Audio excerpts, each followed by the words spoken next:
Mesdames, Mesdemoiselles et Messieurs, bonjour. Le rôle du journaliste, c'est de chercher l'information et chercher cette information à la source.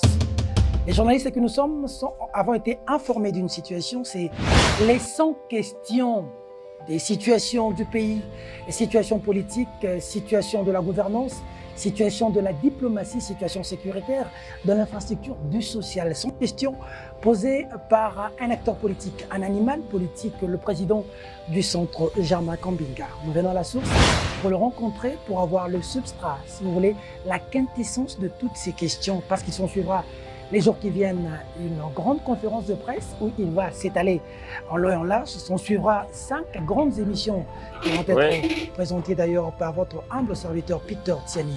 Mais avant d'y arriver, avant d'atteindre cet objectif, avant d'atteindre ce niveau, nous venons d'abord pour avoir un effet d'entrée, ce substrat, et quelques éléments de réponse pour nous faire une idée générale de ces 100 questions de cet animal politique. Nicolas m'a beaucoup.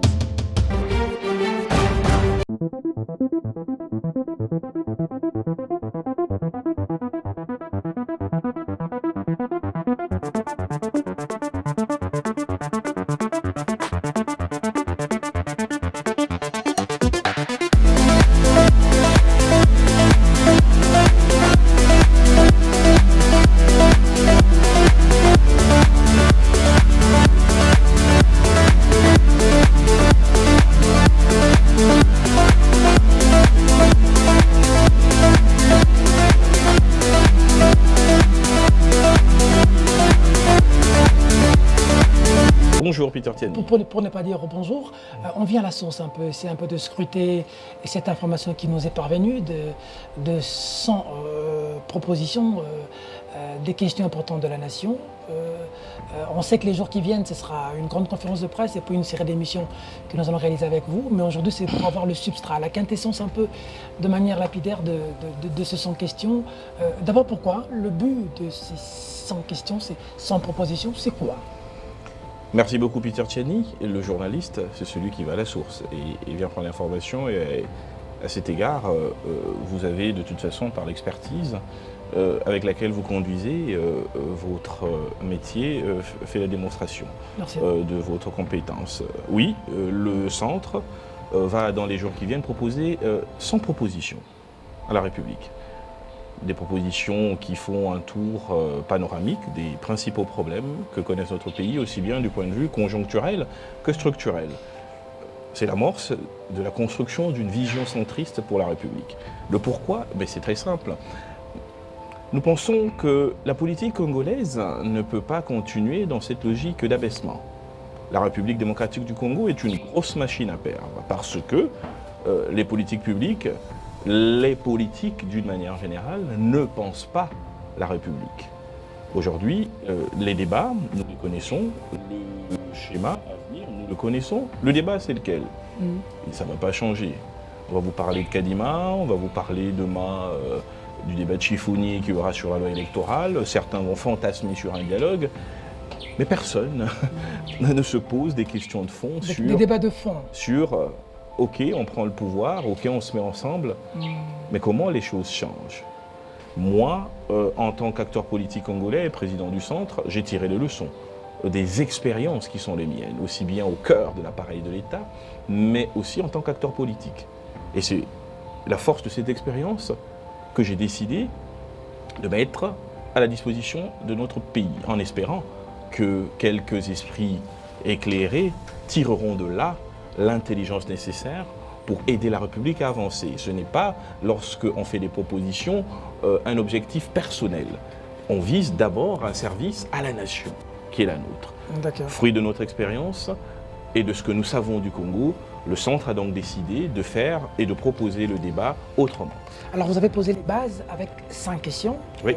On aimerait, une fois de plus, de manière synthétique, avoir un peu le substrat, comme je l'ai dit au début, de ces 5 questions. D'abord, la première question, c'est vous posez cette question de gouvernance institutionnelle et politique.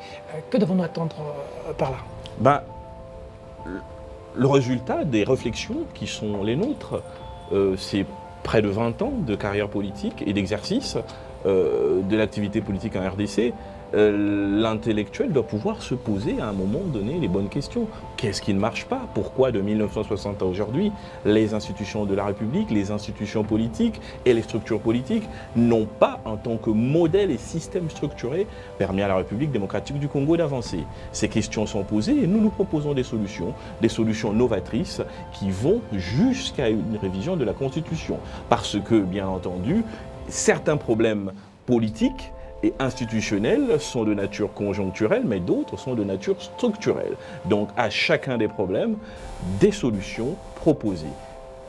Les solutions que nous proposons ne sont pas exhaustives, mais c'est notre approche à nous sur le plan constitutionnel, sur le plan du fonctionnement de l'État. Comment voulez-vous, Peter Tchani, que le Congo se développe avec un État lacunaire en termes de système d'organisation?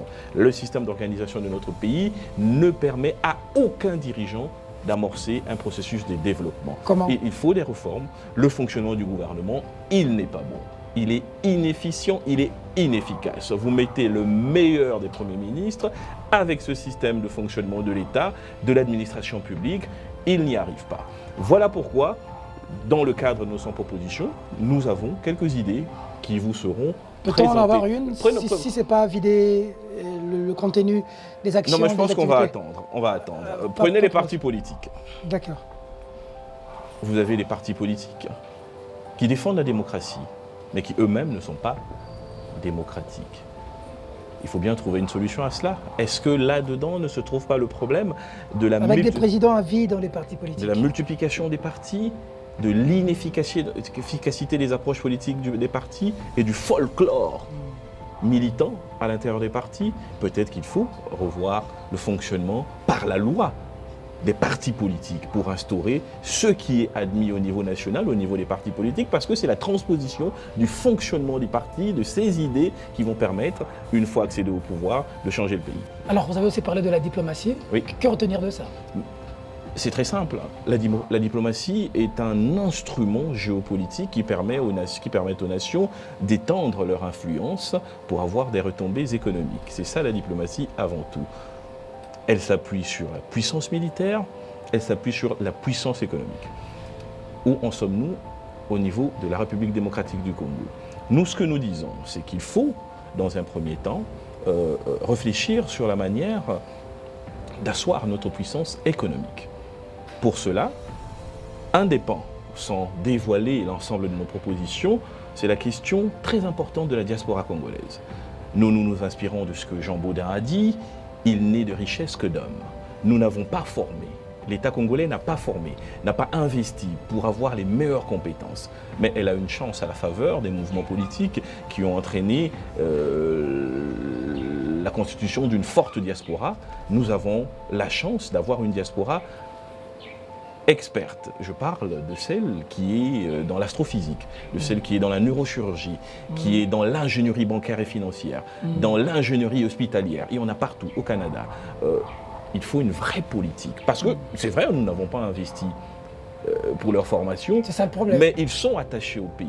Quand les léopards jouent, ces gens sont pour les léopards. Leurs enfants, bien que n'ayant jamais mis les pieds... Pour demander des choses aux autres, il fallait d'abord commencer par investir. Il y a une politique. Et ensuite... Et puisqu'on n'a pas investi, on va jouer sur le patriotisme, mais il y a une politique à mettre en œuvre pour que ces derniers, sans être obligés de revenir, puissent mettre leur intelligence au service du développement économique de la RDC, par le réseau, par les savoirs pointus. Ils ont un savoir que nous n'avons pas ici parce que nous n'avons pas les structures adéquates. Donc, qu'il s'agisse des questions culturelles, musicales, scientifiques, d'économie, d'ingénierie économique et financière, nous avons besoin de cette diaspora et nous avons des propositions qui peuvent nous permettre de tirer le meilleur parti de cette grande richesse que représente la diaspora dans une optique de développement de notre pays. Dites-nous en plus du point de vue de l'économie et des infrastructures. L'économie congolaise est en panne et ne peut pas décoller. Deux raisons fondamentales, c'est qu'on n'a pas de système économique moderne. Notre système économique, c'est un système de rente, hérité de la colonie. Nous sommes encore une nation qui se félicite lorsque les douanes engrangent beaucoup de ressources, en oubliant qu'il y a très peu de pays au monde, aujourd'hui, avec la mondialisation et les processus d'intégration multiforme qui vivent encore des douanes. Ça veut dire on est encore une économie primitive. Il faut changer cela. Il faut changer cela parce qu'une économie ne peut pas dépendre de la rente. Ça veut dire si la saison va bien, vous avez de l'argent. Si la saison ne va pas bien, vous n'en avez pas. Les mécanismes de contraintes internes et externes doivent être rencontrés à travers une politique économique productive. Nous avons des propositions pour cela. Mais à côté de cela, il y a la question du système financier congolais qui aujourd'hui est archaïque. Nous sommes dans un système d'endettement. Aucune nation qui a vocation à se développer ne s'arc-boute ou ne s'accroche à un système d'endettement. Ça veut dire le système classique de la mise en relation entre les agents à besoin de financement et les agents à capacité de financement. On n'est plus à l'ère de l'intermédiation, on est à l'ère de la désintermédiation. C'est pour ça qu'il faut passer au système d'économie financière. Il n'y a rien de savant. Le Botswana l'a fait, l'Afrique de l'Ouest, ils sont là-dedans. L'Afrique de l'Est est là-dedans. Le Congo a un grand potentiel économique qui lui permet d'amorcer sa transformation d'économie d'endettement à une économie de marché financier. Ce sont les principales réformes et certains détails sont donnés. Jean-Marc Ombinga, il y a un sérieux problème de social dans notre pays et même de justice. Beaucoup de sujets là-dessus. Qu'avez-vous réservé pour les Congolais qui vont creuser vos propositions? Dès que vous avez résolu la problématique financière et économique, vous avez les moyens. À court terme, à moyen et à long terme. Parce qu'un programme cohérent, c'est un programme où des idées cohérentes ne le sont que dans la mesure où leur application repose sur l'expérience vécue. Il ne s'agit pas ici de chimères que nous inventons. Donc, nous avons des propositions économiques qui vont permettre à la République d'avoir les moyens de rencontrer la problématique sociale en termes d'accompagnement des questions d'éducation, gratuité, infrastructures universitaires et sanitaires, mais également en termes de logement, en termes d'assainissement des villes, d'urbanisme. Mais ça repose par une cohérence par une cohérence de mobilisation des moyens, ensuite de redistribution. Tout est lié. Le premier point sur le fonctionnement du gouvernement, l'implication des ressources humaines, l'économique et les réformes, et après, nous arrivons à cette question du social. Du social et de justice, et enfin cette question de sécurité qui gangrène aujourd'hui. 3 piliers fondamentaux pour résoudre les problèmes sécuritaires de la République démocratique du Congo. L'aspect militaire, l'aspect diplomatique et l'aspect économique. Et du point de vue de la sécurité, que retenir ? Plus de 20 ans de déstabilisation de la partie est de notre pays. La vocation principale d'un gouvernement, la vocation principale d'un président de la République, c'est de garantir l'indépendance nationale, la sécurité des personnes et de leurs biens. Donc à cet égard, la sécurité est une priorité, mais il faut trouver les solutions qui s'imposent, aussi bien de manière conjoncturelle que structurelle, court, moyen et long terme. Nous pensons qu'il y a 3 piliers. Le premier pilier, c'est la question liée à l'armée et aux services de sécurité. Nous avons des propositions. Il y a une dimension diplomatique, dont nous avons parlé précédemment, et une dimension économique. C'est au travers de ce triptyque que se trouve l'efficacité possible d'une politique de sécurisation de l'Est de notre pays. Et nos propositions à cet égard sont extrêmement claires.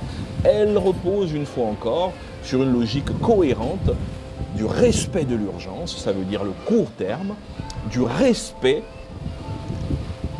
de la soutenabilité, ça veut dire le moyen et le long terme. Voilà pourquoi nous espérons qu'une fois publiée, la République démocratique du Congo, ceux qui sont intéressés par des réflexions de fond prendront le temps de nous apporter leurs critiques. Elles ne sont pas exhaustives, nos propositions, mais elles correspondent à une vision qui nous semble pragmatique et efficace et qui pourrait aider ceux qui ont reçu jusque-là le pouvoir de diriger ce pays à avancer et à offrir de vraies perspectives au peuple congolais pour que l'avenir ne soit plus vu comme une menace, mais comme une espérance. Merci beaucoup, M. Jean-Marc Ombinga. Nous allons nous revoir les jours qui viennent dans les grandes activités, notamment une grande conférence de presse et puis une série d'émissions où nous allons avoir des réponses de manière étoffée à toutes ces questions. La République en a besoin. Merci et à très bientôt.